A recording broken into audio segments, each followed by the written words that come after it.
Bienvenue sur la chaîne Le Mental Parfait, où nous tirons les concepts clés de chaque livre publié sur la chaîne, afin d'approcher la vie et ses nombreux aspects, avec plus de hauteur.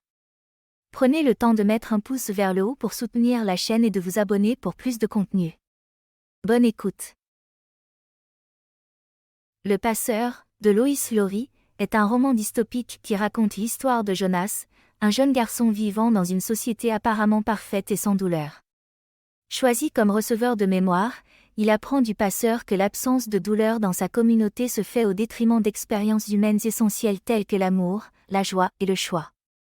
Conscient du vide éthique et émotionnel, Jonas décide de s'échapper, dans le but de restaurer ces aspects cruciaux au sein de sa communauté. 1. L'importance de l'individualité.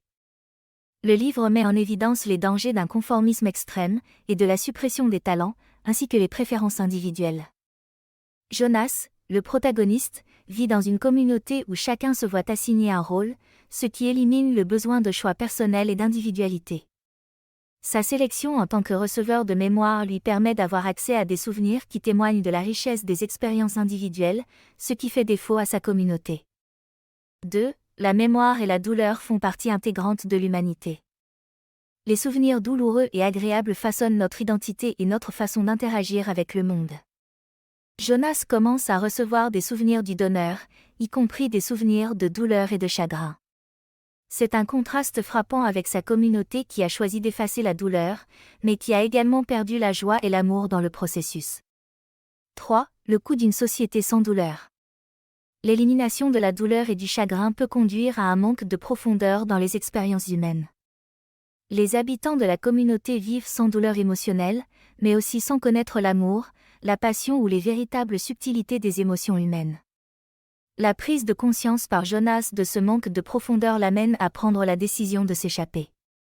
4. Implication éthique de la similitude.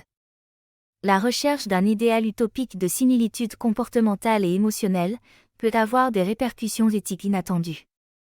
La communauté pratique l'euthanasie sur les personnes âgées et les nouveau-nés non standards au nom du maintien de la stabilité et de l'uniformité, comme on le voit avec le processus de la libération.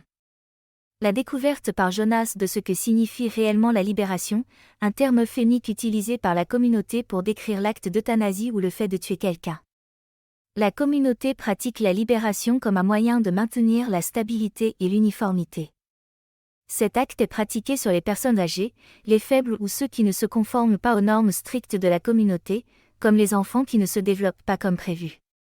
Jonas découvre la véritable nature de la libération lorsqu'il regarde une vidéo de son père, qui travaille comme nourricier, en train d'administrer une injection mortelle à un nourrisson. Cette révélation est choquante pour Jonas et joue un rôle essentiel dans sa décision de s'échapper de la communauté. 5. La complexité des choix. La capacité à faire des choix est complexe mais essentielle pour le développement personnel et sociétal. Jonas doit faire un choix crucial, celui de quitter la communauté, un choix chargé de risques et d'incertitudes. Le livre suggère que la complexité des choix fait partie de ce qui nous rend humains. 6. Le rôle des émotions dans l'expérience humaine. Les émotions, qu'elles soient positives ou négatives, sont essentielles à l'épanouissement de l'expérience humaine.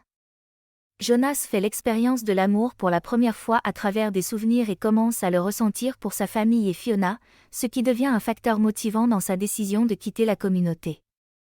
7. L'importance de l'histoire et de la mémoire culturelle. La connaissance de l'histoire et des diverses mémoires culturelles enrichit nos perspectives.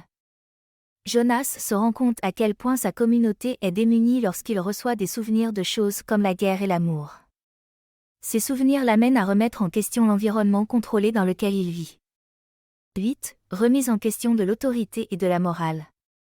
Parfois, la remise en question des normes établies et de l'autorité est essentielle pour des raisons morales et éthiques.